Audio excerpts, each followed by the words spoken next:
Salut, c'est Corsair, bienvenue sur ma chaîne. Alors, petite vidéo tranquille aujourd'hui. Je vais vous présenter les derniers achats que j'ai fait là pour le mois d'octobre. Pas énormément, mais bon, ça fait une occasion de vous présenter deux trois petites choses. Alors, je vais commencer par ça.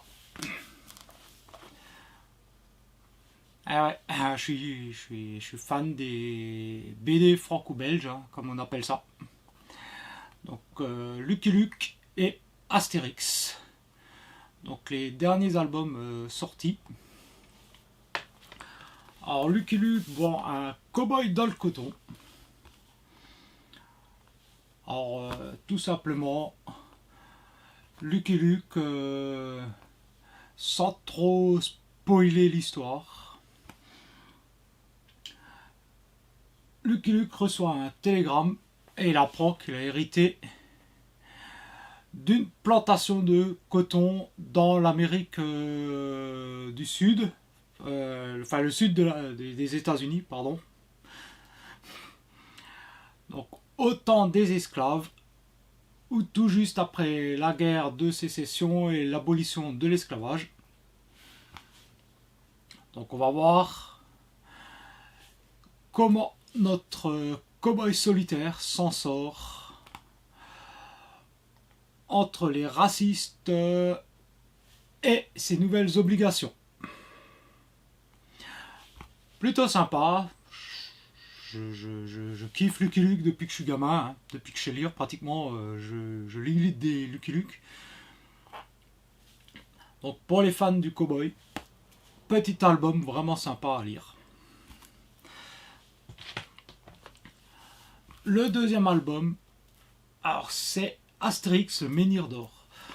Alors ce n'est pas proprement parlé une bande dessinée. À la base, c'est un livre-disque. Alors c'est sorti fin des années 60 ou début des années 70, je crois, un truc comme ça. En version originale, donc c'était pour les plus jeunes, pour ceux qui ne connaissent pas, un vinyle avec une histoire d'Astérix originale, donc qui ne rentre pas dans la lignée des BD habituels. Et il y avait un livre avec qui reprenait donc cette fameuse histoire. Alors voilà, c'est pas proprement parlé une bande dessinée, c'est assez particulier. Alors, je vous prends une page au hasard, puisque nous allons avoir à chaque fois une illustration et le dialogue à côté. Ça change un peu. Donc il faut savoir que oui, effectivement, c'est une réédition d'un album qui apparemment a été perdu. Ils ont réussi à le retrouver. Alors on a la version livre et il y a un code de téléchargement pour avoir une version numérique audio de l'album. Je suis pas très fan normalement des trucs qui sont dans ce style-là. Mais ça change un peu, et puis bon, pourquoi pas. Alors, pour résumer l'histoire, en gros, le barde Assurance Tourix va se rendre à un concours de chant pour gagner un trophée, le menhir d'or, qui désignera le meilleur barde gaulois. Et pendant ce temps, le centurion qui commande l'un des camps retranchés, Famélomane, se décide à capturer le meilleur barde gaulois pour, ma foi, pour qu'il le divertisse, pour qu'il lui chante des chansons, des ballades et autres chants gaulois. Et vous vous doutez bien que c'est Assurance Tourix qui va être capturé, et donc nos amis Astérix et Obélix vont partir à son secours. Alors ça se lit quand même très bien. Les illustrations sont sympas. Donc ça vaut une dizaine d'euros chaque bande dessinée. Et ça vaut vraiment le coup pour les fans.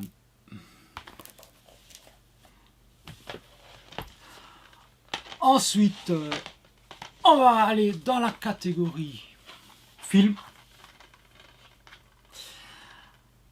Alors j'avais prévu pour Halloween, même si Halloween à la base, moi,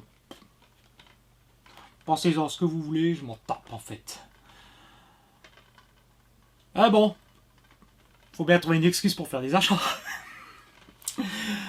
Donc un grand classique, en Blu-ray, Elvira, maîtresse des ténèbres.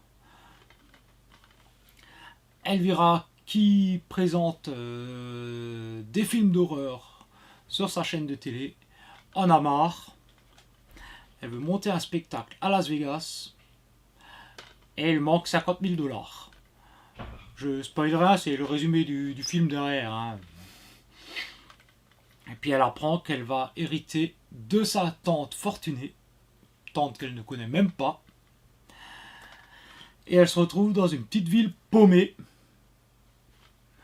Un truc d'Amérique puritaine 100%. Alors c'est pas un film d'horreur, enfin c'est de l'horreur, c'est rigolo quoi. Pour ceux qui connaissent, voilà, un grand classique, Elvira, maîtresse des ténèbres. Alors, on a quelques petits bonus avec, qui ont été visiblement réédités, enfin faits exprès pour cette version-là.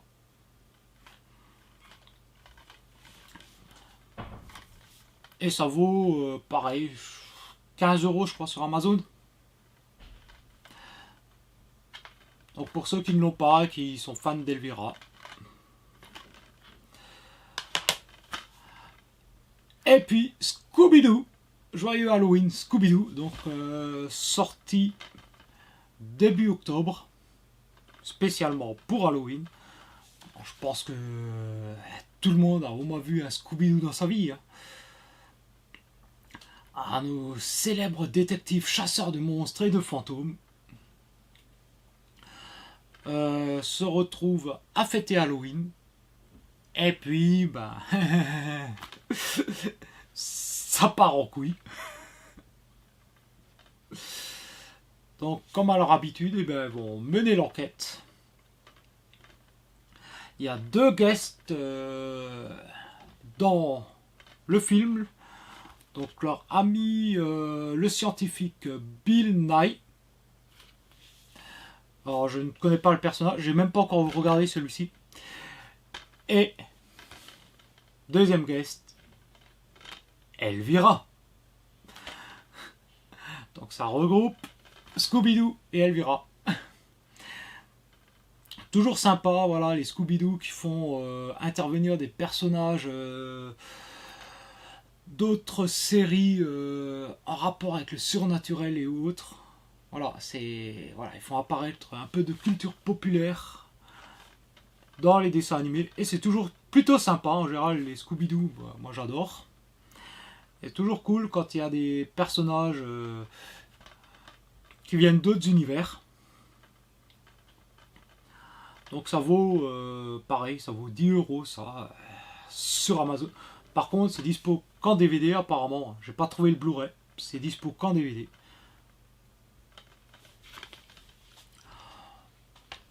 On continue avec un truc qui n'a rien à voir.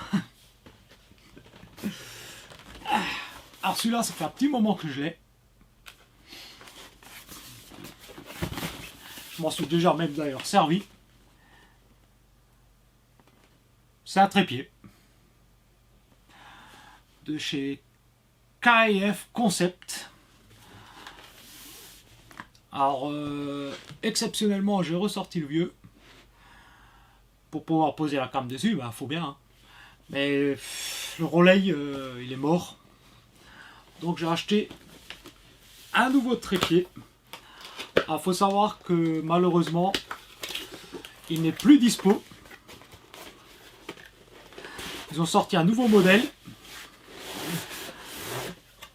Donc il était sur Amazon ou sur le site du fabricant. Et vaut combien je l'ai payé ça? 125 euros, je crois. Je sais, c'est pas donné, mais il est vraiment classe. Donc, déjà, dans la housse de transport, qui est plutôt de bonne qualité, hein. Avec les poignets, il y a même la lanière pour l'accrocher au dos, sur le dos, qu'on va pouvoir fixer là dans les crochets.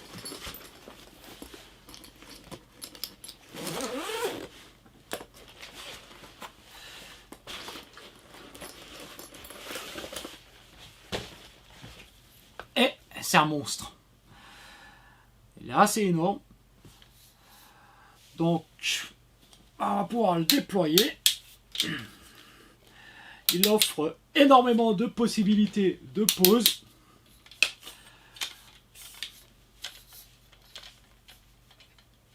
Il fait monopode aussi. Donc, on a évidemment les bagues pour les tirer. On a le petit crochet pour le fixer au sac à dos ou pour le lester.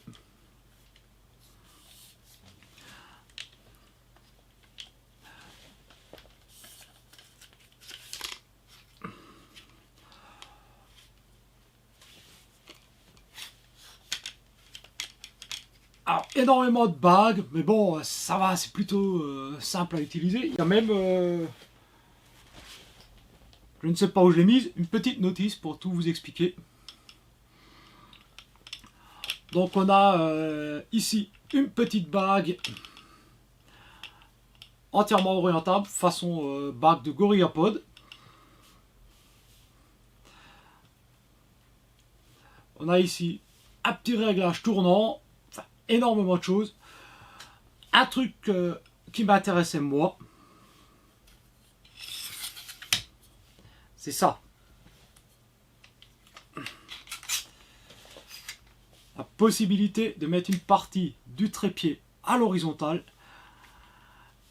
et d'orienter l'appareil pour filmer carrément verticalement. Genre si je veux présenter un jeu de société ou quelque chose, je peux avoir un plan bien droit vu du dessus. Alors celui-ci monte jusqu'à 2,30 m.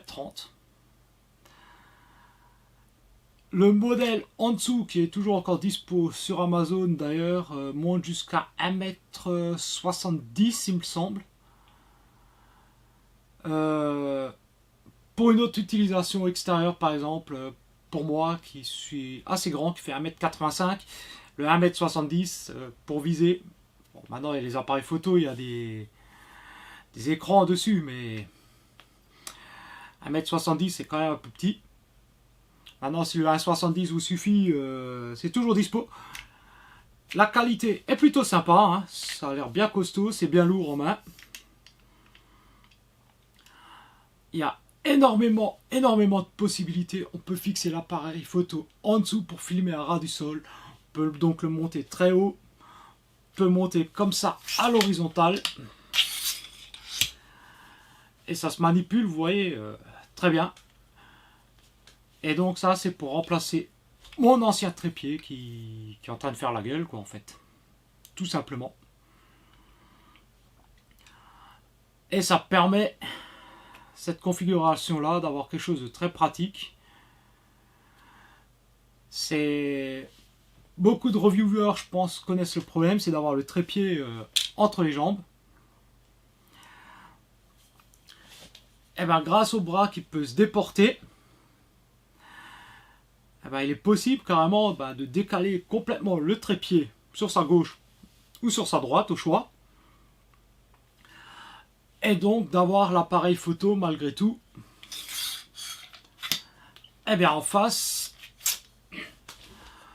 de la chose, de la figurine ou de l'objet qu'on veut filmer. Tout en ayant donc effectivement le trépied à côté de soi. Est beaucoup moins dérangeant. Du coup, on peut se rapprocher pour faire des manips ou autre. C'est aussi pour ça que je l'ai pris, voilà, pour pouvoir justement le déporter. Et je suis en train de me rendre compte que je fais un gros blabla pour un trépied. Il y a des vidéos qui traînent sur YouTube et un peu partout si vous le voulez. Vous pouvez regarder. Et on arrive déjà à la fin. Dernière chose.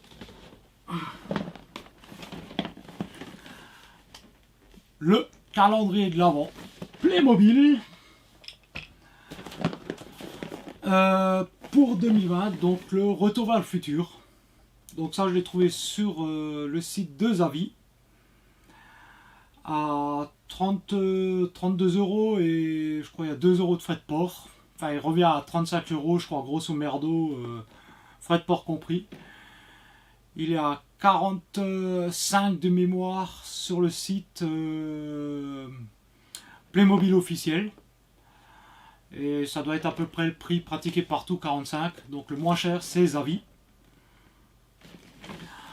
Donc j'ai déjà la DeLorean Playmobil. Et j'ai trouvé ça sympa d'avoir voilà, le calendrier. Parce qu'il y a des personnages en plus. Il y a le petit décor qui va être avec. Ça pourra faire un chouette diorama.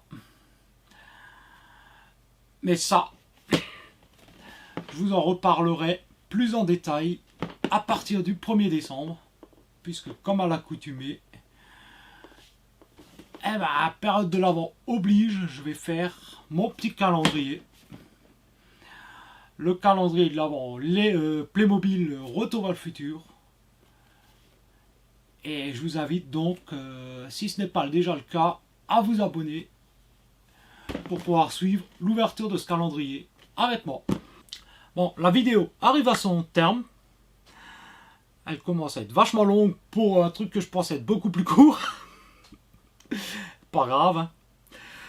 Donc, un peu de matos, de la lecture, des films, un petit peu de jouets. Voilà, c'était mes derniers achats. Bon, n'oubliez pas les pouces dans un sens ou dans l'autre. Hein. Le petit com. Les abonnements pour ceux qui découvrent la chaîne avec ces vidéos. Je vais essayer de refaire des reviews rapidement. Hein. Je sais pas encore trop sur quoi, mais je vais faire des reviews. Et puis je vous dis à très bientôt pour de nouvelles vidéos. Allez, ciao.